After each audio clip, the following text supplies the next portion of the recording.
You probably think that menopause starts with hot flashes and mood swings, but did you know there are warning signs that most women miss completely? Many women don't even realise they're in perimenopause until their symptoms get totally out of control. So, if you've been feeling a little bit off lately, it could be your hormones shifting without you even knowing. So today, I'm walking you through the full menopause symptom checklist so that you can catch the signs early and take back control. And if this sounds helpful, hit subscribe. I break down menopause health every week. So, just what are the first signs of menopause that most women ignore? Well, let's be clear. Menopause doesn't just start one day, okay? There's a transitional phase. It's called perimenopause. And this is where your hormones start changing. And sometimes they're changing a long time before you even notice. I mean, the average age of menopause is 51. So that means that at 51 is the average age when women's periods stop for good. But perimenopause runs up to that for many years, so most women are spending their 40s going through the perimenopause. So let's take a bit more of a closer look at some of the early warning signs. Sudden anxiety and mood swings. Do you ever feel like you're on an emotional roller coaster for absolutely no reason? Yelling at the kids, short-tempered with your partner, really irritable with your work colleagues. Do you find that out of nowhere you're really anxious? You feel stressed or overwhelmed in situations that never used to bother you before? Well, hormone fluctuations can trigger anxiety, even if you've never had it before. Another thing is that you can have unexplained weight changes. You might not have changed your diet or your exercise regime, but what you have noticed is that your body's different. Often women notice that their clothes just don't feel the same. And this is down to a drop in estrogen. You see, estrogen controls how your body stores fat, particularly here around the middle. It's sometimes called menobelly, so belly fat. And what about new sensitivities? Have you noticed those? Have you ever noticed you suddenly don't tolerate caffeine anymore, wine, or hot spicy food the way you used to? You still like the taste of spice, but you can't do that chilly heat. Were you getting headaches after foods that never bothered you before, like an increase in migraines? And then there's the big one, fatigue. Are you suffering from energy crashes and sleep problems? We've all been there. You wake up exhausted, even if you slept all night. What's that all about? And, well, it's quite simply, it's because progesterone helps with deep sleep. When it drops, insomnia and night sweats can start. And it can feel like a real vicious circle of exhaustion all day, then absolutely impossible to switch your brain off at night. And then, whilst you're in bed, you have the night sweats and you feel restless. So that isn't helping the matter either. And finally, there is also the queen of all symptoms, the one we often all start with because we actually think we're going totally crazy. Brain fog and memory lapses. You walk into a room, why are you there? You lose your thread mid-conversation, a bit like me talking to you sometimes when we're on these calls. Suddenly, I completely lose my thread. And have you ever found that you've forgotten the names of people that you've known for years? You start a conversation and you're just stumped with their name. The list is honestly, it's endless.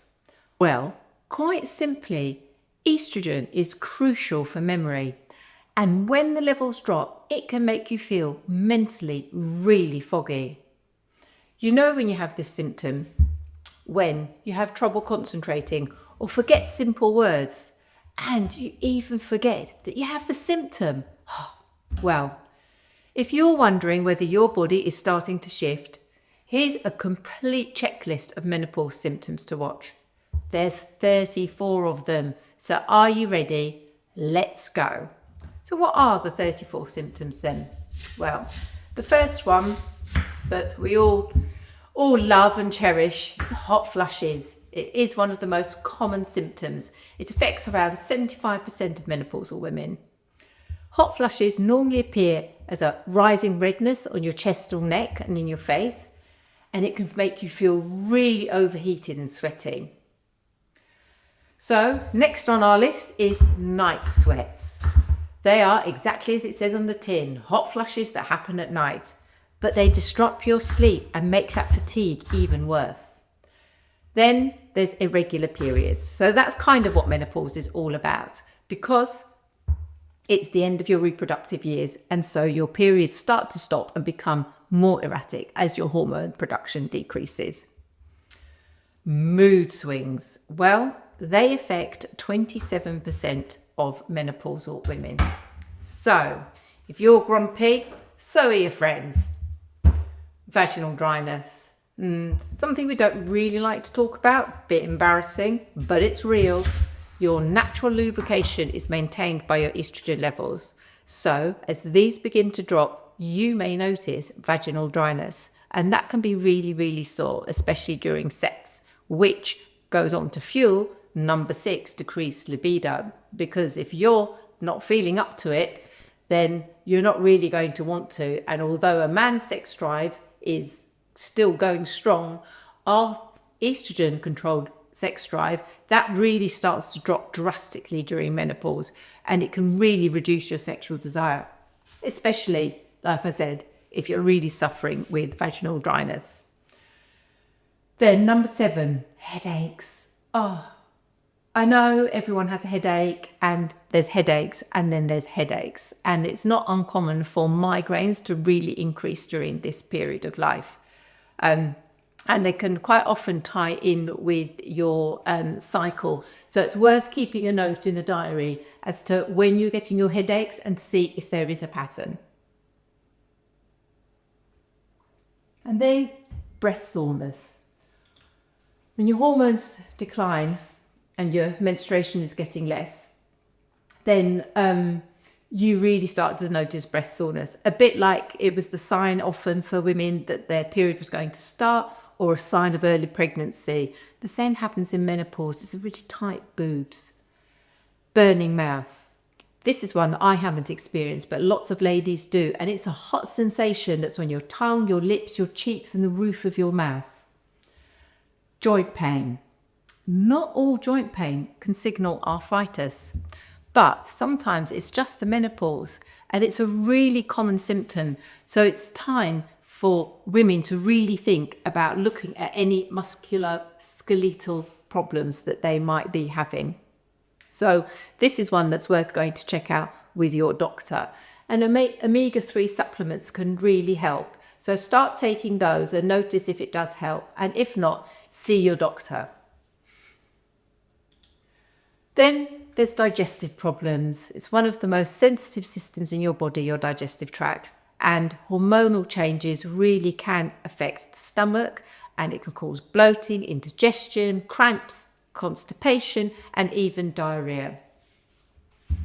And now, number 12, there's a funny symptom, electric shocks. Have you noticed that when you touch electrical appliances, you're getting electric shock, or getting in and out of the car? Muscle tension. This is also linked to stress and anxiety, but you can feel really tight, like your muscles are really strained, and that can be really uncomfortable. Another symptom is gum problems. So gum problems need to be dealt with really early, because one thing we really want to be able to have in later life is a good set of teeth. So visiting your dentist regularly and going to those checkup appointments is really important, because about 10 to 40% of menopausal women do say that they have problems with their gums, and that this is often accompanied by a metallic taste in their mouth. So if you've got that taste and you haven't been to the dentist for a while, it's worth going to get an appointment and get the dentist to have a good look, and possibly even an x-ray to make sure that there's nothing going on underneath those gums. And then tingling extremities. I don't want to dwell on this too much because I really suffer with this. You can sit on the sofa and you feel like your arms and your legs, you just, can't do anything with them. They just tingle and you almost just want to like take your arms and legs off because they're just driving you crazy. And then itchy skin. The marketing people have really got onto this one. They're always selling us hand cream, skin cream. But it is actually a real thing. So what you find is that low estrogen levels do affect your collagen, and collagen is what gives you that lovely, nice, plump skin. That's why when you're in your teens and your 20s, your skin can look so great. And now you might find that your skin becomes dry, especially if you're preparing food or cooking and washing up afterwards, that you really need to start wearing the rubber gloves or your hands really suffer. And but it's not only dry, it can be quite itchy. That can be quite nasty. And then fatigue. I think a lot of women are aware that fatigue really hits with menopause, but it can be quite debilitating. There's being tired, and then there's just feeling like you've got permanent jet lag, and that can be really hard. And there's some tips and tricks that can help you support that. Anxiety. Along with the mood swings, which aren't very helpful, you can feel really anxious. Even people who have never had anxiety and would never have expected themselves to become anxiety, they're normally quite confident women. And it actually affects as many as 1 in 3. So anxiety is a real issue. Then number 19, disrupted sleep, because we're feeling hot at night and all the other hormonal changes that are going on. Disrupted sleep and insomnia are very real for menopausal women.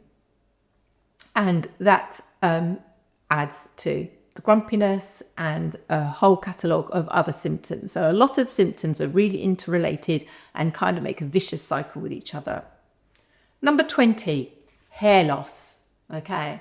Menopause can be an accelerator for hair loss, making it look thinner, as well as illness. So when you were a teenager, you probably had this gorgeous hair, particularly if you had resisted the bleach. So you really had that lovely hair. And then all of a sudden you're in the shower and there's clumps.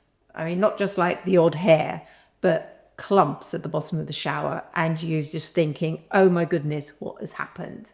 And that is a real symptom. There are products on the market that are very well marketed.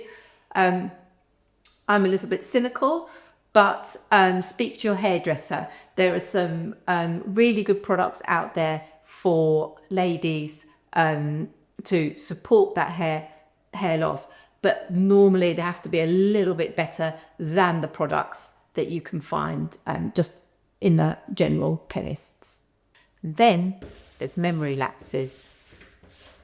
These are usually only temporary, but they do cause a lot of upset, I think, for a lot of women, because if you're used to remembering lots of things and you've got a busy life and you need to remember lots of things and work is very full on, it can be quite stressful to think that you can't remember things. And again, the poor sleep and the disrupted nights, they don't help your memory situation either. And again, that leads to number 22, difficulty concentrating. So the brain just really struggles during menopause because of the effect of estrogen on the brain along with glucose. And the result is that the lower levels of estrogen, you just end up with a lack of focus and a lack of concentration. And then weight gain. So many women notice that they have weight gain when they start taking the contraceptive pill. So it's a big shift in hormones. Well, the major change in hormones during menopause can also cause weight gain, but this is usually combated by healthy eating and exercise. But we need to get to it early doors, because once those piles start to pile up, once that weight starts to pile on, it can be really difficult to shift. And then there's dizzy spells, vertigo, never had that before, and then suddenly menopause, you get it, you start to feel dizzy. And again, that is often due to that drop in estrogen. See, estrogen is responsible for a lot. There's also bloating. So sometimes you think, well, I haven't really put on any weight, but my clothes don't really fit me properly, and I've just got like a swollen tummy, a bit like when your period normally starts, that sort of bloat, except the period might not come, or it might not be much of a period. So it's probably one of the first symptoms that women really start to notice. So if you're having your period and you're still feeling bloated and it hasn't gone down in the way it usually does, then that might be a very early sign that menopause is happening.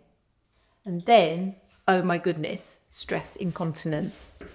A lot of women have already experienced incontinence as a result of childbirth.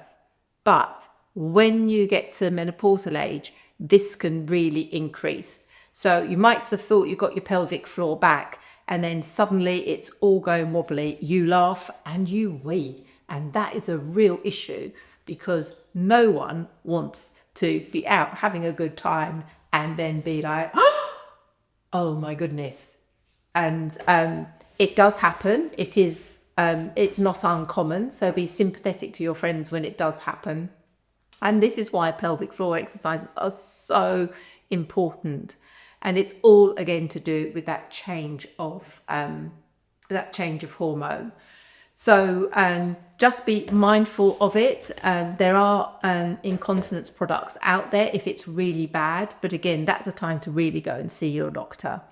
But don't be embarrassed. That's the most important thing. You are definitely not alone. And the more we talk about these things, the more we destigmatize them. So number 27 is brittle nails. So lower estrogen can really make your nails brittle. So can dehydration. That's why I'm always drinking a glass of water. My nails at the moment, shocking, really dry. Last week, they just started breaking. So they're not painted and I don't need to look too closely. Number 28, allergies. So I'm peeling a celeriac. This is one of the common allergens. And suddenly at menopausal age, things that women could totally tolerate for all their lives, suddenly they start to develop an allergy or an intolerance. And again, this is because your hormones really affect your immune system. 29, irregular heartbeat. Now, fluttery chest, palpitations. Have you felt any of those? Well, that's because the lower estrogen can overstimulate the nervous system, and that is what causes that irregular heartbeat and the palpitations. Now, body odor. You do it in menopause, you can not only sweat more, but actually the hormones can even change the way that you smell. Have you ever thought, well, sure, I put deodorant on, but I smell really different. I smell like a teenager. Well, that can be those menopausal hormone changes, just like it was in your teens. So when it comes to deodorant, just think a teenager. Keep a deodorant in your handbag and just keep checking yourself, because it is just one of those things. And then irritability. Oh, I get irritable. Oh my goodness. What has happened to me? The hormones, they play a really significant part in your emotions and your emotional well-being. And fluctuations can lead to being really irritable, but also really sad. Do you find that if you're watching the news, which I know can often be full of doom and gloom anyway, but that you really start to cry, or that you really take these things to heart, you can get really sensitive. So it's quite a common symptom. So we're getting towards the end of the list. Number 32, depression. It's a biggie. It builds on from the sadness and the irritability and the anxiousness. And for some women, this extreme change can lead to depression.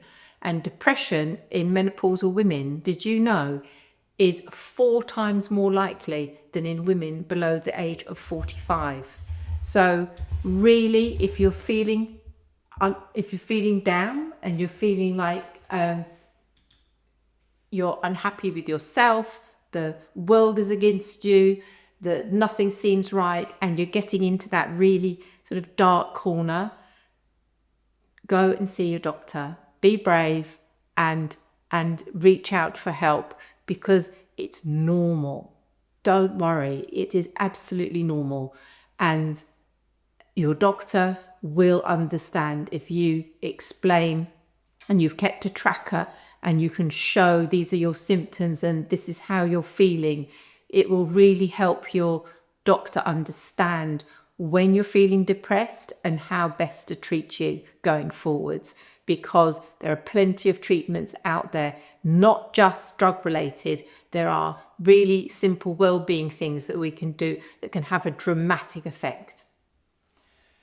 So, depression and panic disorder, that's number 33. And along with feeling down, you can also feel quite panicky. So more than anxiety, but really, really almost debilitated by panic. And that's another one to watch out for.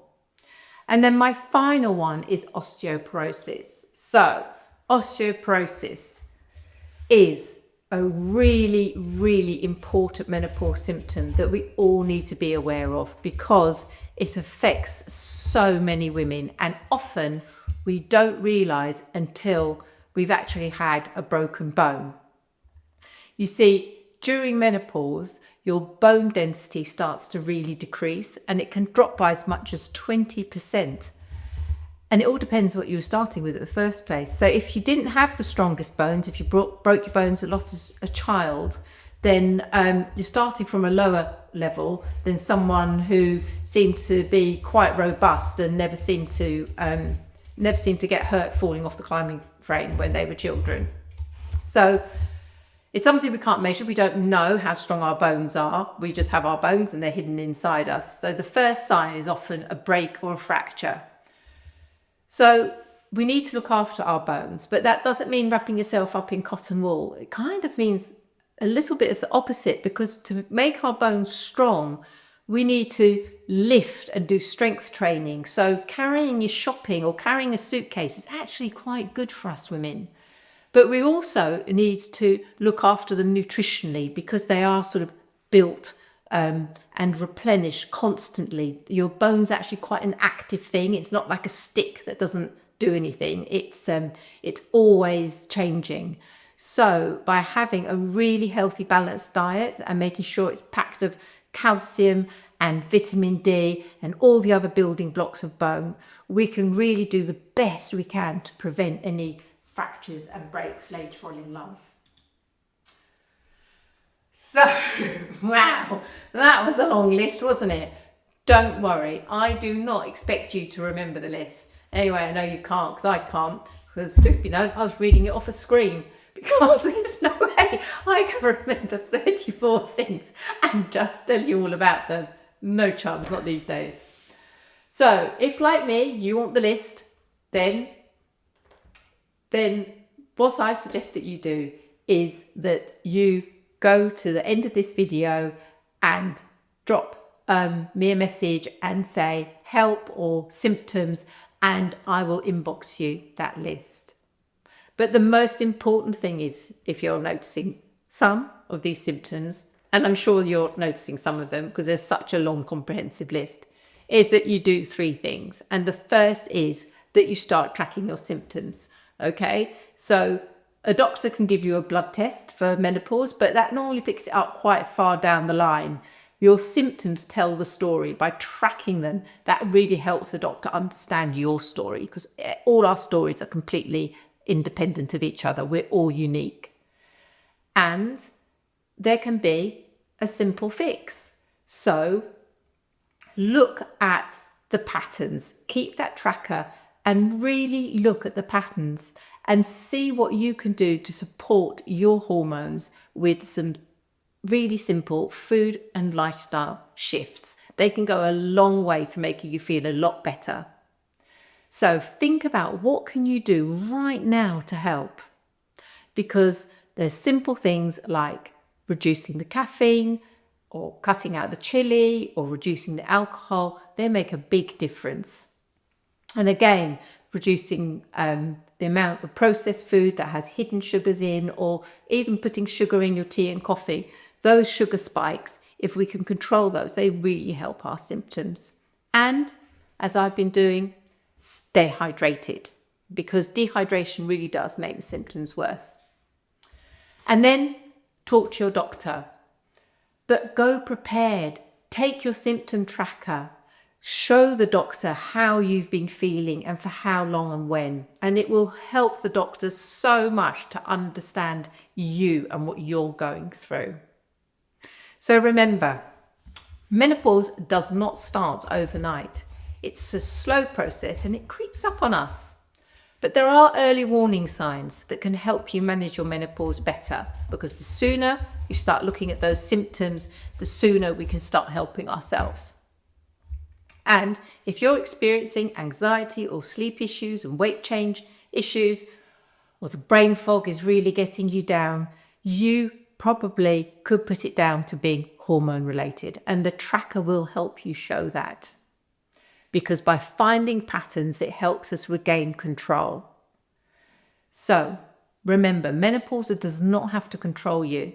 Once you understand your signs for your body, you can start taking back control.